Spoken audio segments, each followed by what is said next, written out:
రాష్ట్రంలో ఇప్పుడు ఒక ముఖ్య విషయం మీద చర్చ జరుగుతూ ఉన్నది. అదే ఇంగ్లీష్ భాష. ఇంగ్లీష్ భాష అవసరమా? అసలు విద్యార్థులు ఇంగ్లీష్ నేర్చుకోవాలా వద్దా? దానివల్ల ఉపయోగం ఉందా లేదా? ఇంగ్లీష్ నేర్చుకోకున్నా కానీ పెద్ద పెద్ద పదవులు పొందొచ్చు, పెద్ద పెద్ద అవార్డులు పొందొచ్చు, గొప్పవాళ్ళు కావచ్చు అని ఏమైనా ఉందా? అసలు ఎందుకు ఆ ఇంగ్లీష్ అనేది ఇంత చర్చనీయాంశంగా మారింది? దాని వెనకాల ఉన్నటువంటి కథలు ఏంది అనేది ఇవాళ వీడియోలో చూద్దాం. నమస్తే, నేను Prabhakar Venavanka. Welcome to PV news. English భాష మీద రాష్ట్రంలో చాలా కాలంగా చర్చ జరుగుతున్నది. రేవంత్ రెడ్డి ముఖ్యమంత్రి అయిన తర్వాత అది చాలా పెరిగింది. ఎందుకంటే ఆయన ప్రతి సందర్భంలో పదే పదే ఒక విషయాన్ని చెప్తా ఉన్నారు, అదే ఇంగ్లీష్ గురించి. ఇంగ్లీష్ రాకపోయినా ఇబ్బంది లేదు, ఇంగ్లీష్ వస్తేనే గొప్పవాళ్ళు కాదు. చైనా, జపాన్ లాంటి దేశాల్లో అసలు ఇంగ్లీష్ భాష మాట్లాడరు, కానీ వాళ్ళు చాలా గొప్ప దేశాలుగా ఉన్నారు. ఇంగ్లీష్ రాకపోవడం వల్ల ఏదో కోల్పోయినట్టు కాదు అని చెప్పి ఆయన చాలా సందర్భాల్లో మాట్లాడారు. రీసెంట్గా ఉస్మానియా యూనివర్సిటీకి ప్రపంచంలోనే పెద్ద యూనివర్సిటీలో, పురాతనమైన యూనివర్సిటీలో ఒకటైనటువంటి ఉస్మానియా యూనివర్సిటీకి వెళ్ళి అక్కడ కూడా ఆయన ఇదే విషయం చెప్పిండు. ఇంగ్లీషు అవసరం లేదు, ఇంగ్లీషు ఉండాల్సిన అవసరం లేదు, రావాల్సిన అవసరం లేదు, నాకు ఇంగ్లీష్ రావాల్సిన అవసరం లేదు, నేను అవసరమైతే 4-10 మందిని ఇంగ్లీష్ వచ్చిన వాళ్ళని పెట్టుకొని పని చేయించుకుంటా, నాకు ఎందుకు ఇంగ్లీష్ రావాలని చెప్పి మాట్లాడాడు. వాళ్ళు అనుకుంటుండొచ్చు ఎంగిల్ పీస్ రాదని. జర్మన్కు, జపాన్కు, చైనాకి ఎంగిల్ పీస్ ఏం రాదు నాయన. ప్రపంచాన్ని ఏలుతున్నది చైనా, జపాన్, జర్మనీ. అక్కడ ఇంగ్లీషు రానే రాదు, కనీసం మనం ఏబిసిడీలన్నా రాయగలుగుతున్నాం. మరి ఇవాళ ప్రపంచాన్ని శాసిస్తారు ఇంగ్లీష్ మాట్లాడే అమెరికా. చైనా సప్లైస్ ఆపితే ఒక గంట కూడా బతకలేదు, ఒక 1 అవర్ కూడా అమెరికా జీవించలేదు. అమెరికా ఎంత అప్పు ఉందంటే చైనాకు, వాడిని అప్పు మొత్తం కట్టడానికి వంగబెట్టి బండ పెడితే మొత్తం అమెరికాని చైనాకు అప్పచెప్పాల్సి వస్తుంది. వానికి ఇంగ్లీష్ వచ్చా? జపాన్కి ఇంగ్లీష్ వచ్చా? జర్మన్లో ఉండే ప్రజలకు ఇంగ్లీష్ వచ్చా? మా ఈడ ఉండే యువమిత్రులు కూడా ఇంగ్లీష్ రాదు అనేది ఏం పెట్టుకోకండి, అదేం పెద్ద విషయం కాదు. ఇవాళ రాష్ట్రాన్ని నేను పరిపాలిస్తలేనానే మంచిగా 2 ఏళ్ళ నుంచి మీరే చూసారు కదా. కావాలంటే 10 మంది ఇంగ్లీష్ వచ్చిన వాళ్ళని ఉద్యోగస్తులను పెట్టుకుంటే మాట్లాడవా అని చెప్పొచ్చు, ఒకరి తర్వాత ఒకరిని. మా తమ్ముళ్ళకి, మా చెల్లెళ్ళకి నేను అదే చెప్పదలుచుకున్నా, మీరు ఆత్మస్థైర్యాన్ని కోల్పోకండి. భాష అనేది ఒక కమ్యూనికేషన్ మాత్రమే, అది నాలెడ్జ్ కాదు. నాలెడ్జ్ వేరు, కమ్యూనికేషన్ వేరు. ఎవరైనా కూడా ఇట్లాంటి విద్యా సంస్థలకు కానీ యూనివర్సిటీలకు కానీ వెళ్ళినప్పుడు విద్యార్థులను ప్రోత్సహించాలి, జ్ఞాన సముపార్జనకు వాళ్ళని ప్రోత్సహించాలి. అంటే నువ్వు ఇదే నేర్చుకో, ఇక్కడనే కన్ఫైన్ అయి ఉండు అని కాకుండా నువ్వు ఇంకా ఎక్స్ప్లోర్ చేయి, నువ్వు ఇంకా ఎక్కువ నేర్చుకో. అది ఇంగ్లీష్ కావచ్చు, తెలుగు కావచ్చు, లిటరేచర్, రకరకాల భాషల్లో ఉన్నటువంటి లిటరేచర్, ఇట్లా చాలా నేర్చుకోవాలి. నువ్వు ప్రతి సబ్జెక్టును నేర్చుకొని పెట్టుకోవాలి. ఒక విద్యార్థి దశలో ఉన్నప్పుడు, ఒక రీసెర్చ్ స్కాలర్గా ఉన్నప్పుడు అన్నీ నేర్చుకోవాలి, అన్ని భాషల్ని మనం నేర్చుకొని ఉండాలి, అన్ని రకాల జ్ఞానం మనకు ఉండాలి అని చెప్పి వాళ్ళకు చెప్పాల్సినటువంటి ముఖ్యమంత్రి ఒక యూనివర్సిటీకి వెళ్ళి అసలు ఇంగ్లీష్ నేర్చుకోవాల్సిన అవసరం లేదు, ఇంగ్లీష్ అసలు దేనికి పనికొస్తుంది అన్నట్టుగా ఆయన మాట్లాడారు. సో అదే రోజు ముఖ్యమంత్రి వ్యాఖ్యలకు అదే ఉస్మానియా యూనివర్సిటీలో పనిచేసేటువంటి కొందరు అధ్యాపకులు కావచ్చు, ఇతర సిబ్బంది కావచ్చు ఒకసారి కౌంటర్ ఇచ్చారు. ఆ వీడియోలో ఒకసారి చూడండి. భాష అనేది ఏ భాషలో అయినా పట్టు ఉండాలి. ఆయనకు భాష రాకపోతే ఆయన సమస్య అది. కానీ ఈరోజు వరల్డ్లో ఈరోజు వెళ్ళాలంటే ఇంగ్లీష్ నేర్చుకోవాల్సిన దుస్థితిలోకి యూనివర్సిటీ నిలబడ్డాయి. ఉస్మానియా యూనివర్సిటీలో ఆయనకు అవగాహన కూడా లేదు.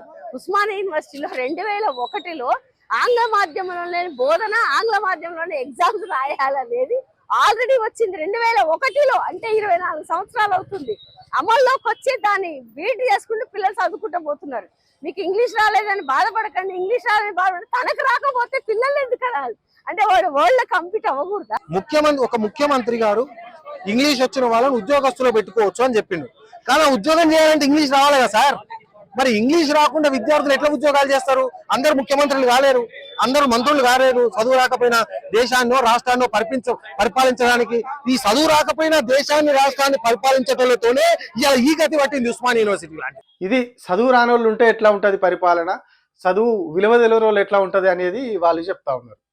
ఇంకొక విషయం, ఇంకొక మేడం చెప్పింది కూడా విన్నాం కదా మనం. ఉస్మానియా యూనివర్సిటీలో చాలా కాలంగా విద్యా బోధన ఇంగ్లీష్లోనే జరుగుతుంది. విద్యార్థులకు పుస్తకాలు ఇంగ్లీష్లోనే ఉంటే వాళ్ళు ఇంగ్లీష్లోనే చదవాలి, ఇంగ్లీష్లోనే పరీక్షలు రాయాలి. ఇవన్నీ కూడా ఇంగ్లీష్లోనే జరుగుతుంది ఉస్మానియా యూనివర్సిటీలో. కానీ అదే యూనివర్సిటీకి వచ్చి ముఖ్యమంత్రి రేవంత్ రెడ్డి అంటే ఆ విషయం మనకు తెలిసినట్లేదు పాపం. విద్యార్థులు ఇక్కడ ఉన్న వాళ్ళు తెలుగులోనే రాస్తారనుకున్నాడు. మరి ఉస్మానియా యూనివర్సిటీ అని చెప్పి నిజాములు పెట్టింది కాబట్టి అక్కడ ఉన్న వాళ్ళందరూ కూడా ఉర్దూలో రాస్తారనుకున్నాడో ఎట్లనో తెలియదు. ఎందుకంటే నిజాం కాలేజీలో ఒకప్పుడు ఉర్దూ మాధ్యమంలోనే బోధించేటోళ్ళు నిజాం టైంలో. సో ఇప్పుడు మరి వాళ్ళు ఉర్దూలో నేర్పిస్తున్నారని కూడా మరి తెలుగులో నేర్పిస్తున్నారు అనుకున్నారు. కానీ అక్కడ వచ్చాయని చెప్పింది ఏంది, ఇంగ్లీష్ అవసరం లేదు, ఇంగ్లీష్ రావాల్సిన అవసరం లేదు, నన్ను కొందరు ఇట్లా ఇంగ్లీష్ విషయంలో ట్రోల్ చేస్తా ఉన్నారని చెప్పి ఇక గతంలో కూడా చాలాసార్లు చెప్పారు కదా, బాత్రూమ్లు అడిగేటోనికి ఇంగ్లీష్ వస్తుంది, బట్టలు అమ్మేటోనికి అండర్వేర్లు అమ్మేటోనికి కూడా ఇంగ్లీష్ వస్తుంది, అదేం గొప్ప కాదు అన్నట్టుగానే చెప్పుకొచ్చాడు. కానీ అక్కడ అధ్యాపకులు చెప్పేవాళ్ళు చెప్పారు ఇంగ్లీష్ ప్రాముఖ్యత ఏంది, ఇంగ్లీష్ ఎందుకు రావాలి అనేది కూడా వాళ్ళు చెప్పారు. సో ఇంగ్లీష్ విషయంలో ఇట్లా పదే పదే ప్రతిసారి రేవంత్ రెడ్డి మాట్లాడుకుంటూ పోతా ఉన్నాడు. నాకు రాదు కాబట్టి అది అవసరం లేనిది, పనికిరానిది అని. ఒక సినిమాలో ఒక డైలాగ్ ఉంటుంది, వాడు పోయి ఒక దగ్గర కూర్చొని తాగుతూ ఉంటాడు, పక్కన ఇద్దరు పోలీసులు వచ్చి వాళ్ళు కూడా మందు ఆర్డర్ చేసి తెప్పించుకుంటారు. తెప్పించుకుంటే వీడు నీకే మందు కావాలి అని అడిగితే నాకు అట్లాంటి చీప్ లిక్కర్ కాకుండా మంచిది తీసుకురా అని చెప్తాడు. వాళ్ళు ఆల్రెడీ పోలీసు వాళ్ళు ఆర్డర్ ఇచ్చింది మంచి కాస్ట్లీ మందు, కానీ వీడేం చెప్తాడు అది చీప్ లిక్కర్ అని చెప్తాడు. పక్కన ఉన్న పోలీసు ఆయన కోపం వస్తుంది, వచ్చి వీడి దగ్గరికి వస్తాడు, అరే మేము ఎన్ని డబ్బులు పెట్టి ఇంత కాస్ట్లీ మందు కొనుక్కుంటే నువ్వు దాన్ని చీప్ లిక్కర్ అంటావారా అని చెప్పి అడుగుతాడు.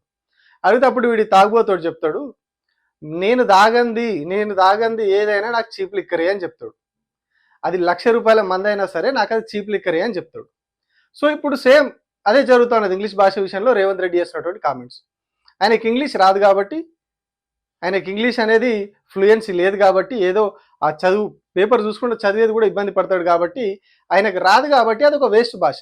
ఆయనకు వచ్చిన విద్యలు గొప్పవి, ఆయనకు రియల్ ఎస్టేట్ రంగం తెలుసు కాబట్టి అది గొప్పది. అందుకే ఫ్యూచర్ సిటీ పేరుతో ఒక రియల్ ఎస్టేట్ వ్యాపారం నడుస్తూ ఉన్నది.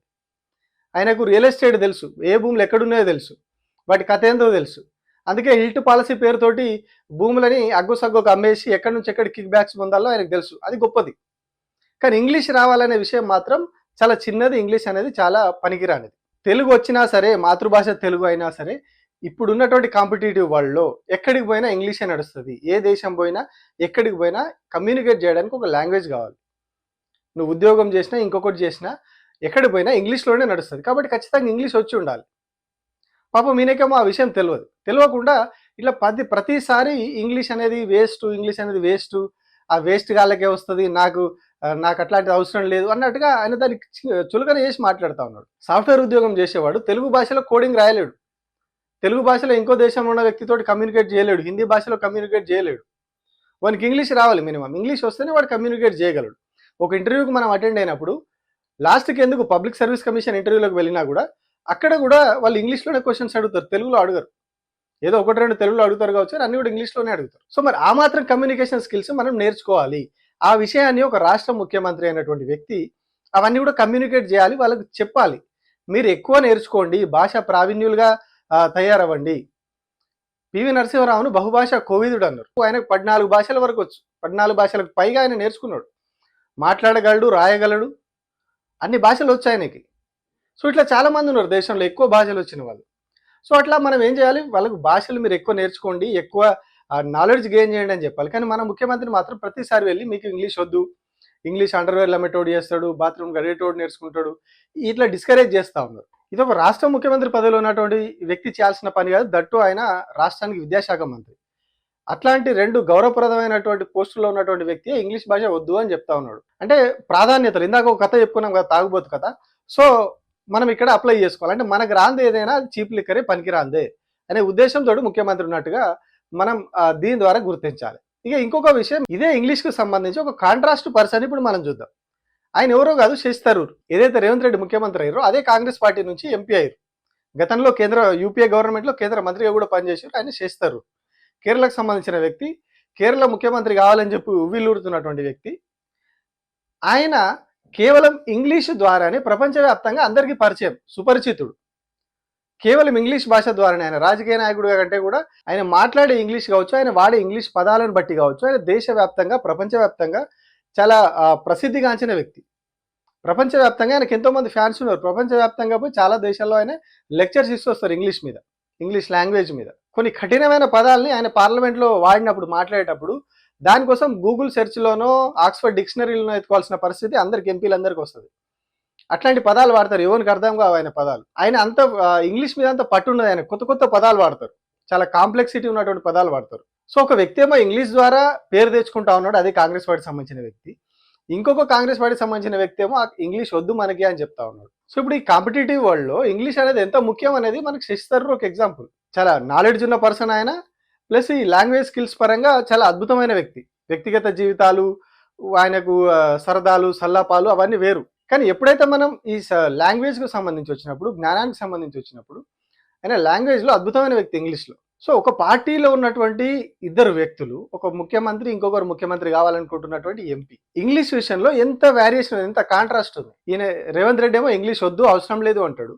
కానీ ఇంకొక వైపు చేస్తారు ఏమో కేవలం ఇంగ్లీష్ వల్లనే ఆయన వరల్డ్ ఫేమస్ అవుతా ఉన్నాడు. ఎక్కడైనా కూడా మనం ఏ జాబ్కి వెళ్ళినా, ఎక్కడికి వెళ్ళినా ఇప్పుడు ఇంగ్లీష్ అనేది మ్యాండేటరీ అయిపోయింది. చిన్న ఏదో జాబ్ మేళ పెట్టి 10వ తరగతి పాస్ అయ్యి ఉన్న వాళ్ళకు ఎగ్జామ్ పెట్టినా, ఏదో చిన్న జాబ్ మేళ పెట్టినా కూడా అక్కడికి పోతే వాడు ఇచ్చే ఫిల్అప్ బయోడేటా ఫామ్ కూడా ఇంగ్లీష్లోనే ఇస్తాడు, తెలుగులో ఇయ్యడు.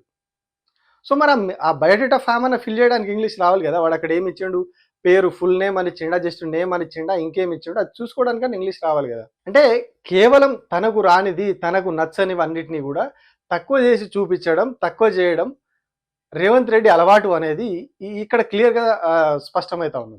తనకు నచ్చనిది ఏదైనా వేస్ట్, తనకు రానిది ఏదైనా వేస్ట్, తనకి ఏది వస్తుందో అదే గొప్పది.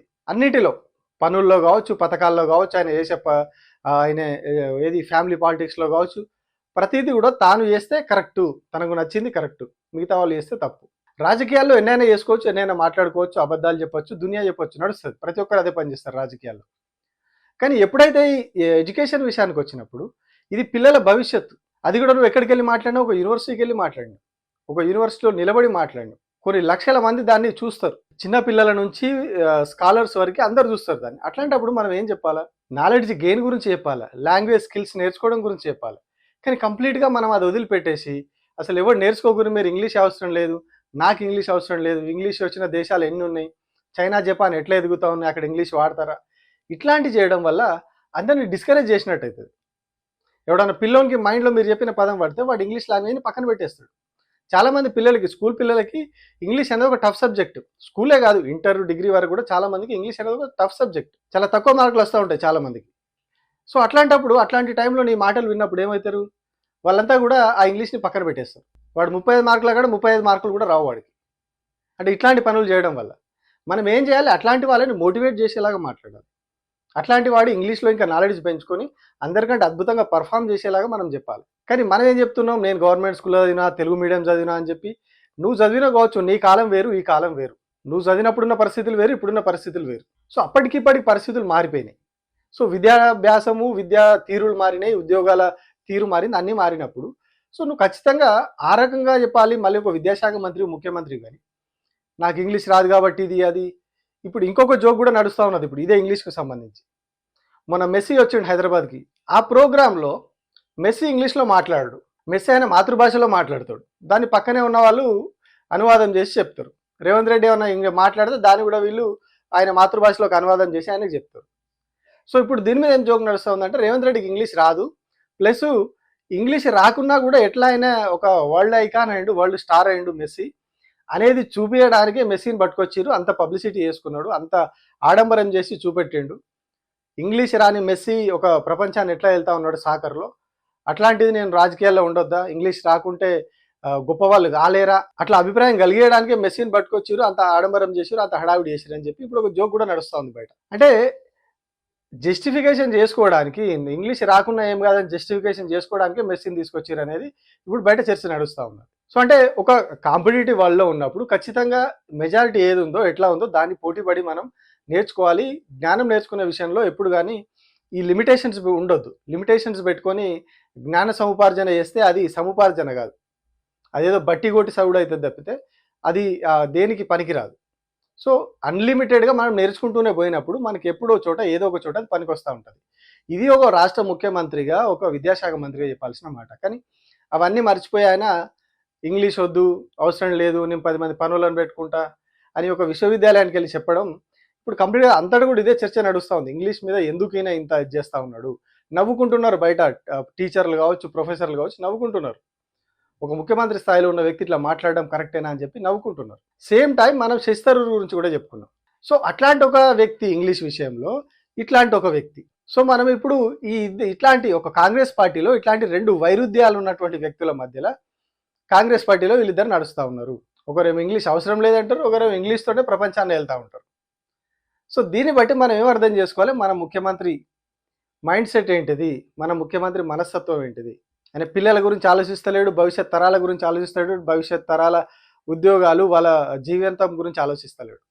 కేవలం నాకు రాదు వేస్ట్, నాకు రాదు చీప్ లిక్కర్, ఇది మన ముఖ్యమంత్రి గారి భావన, మన ముఖ్యమంత్రి గారి మనస్తత్వం. Thank you.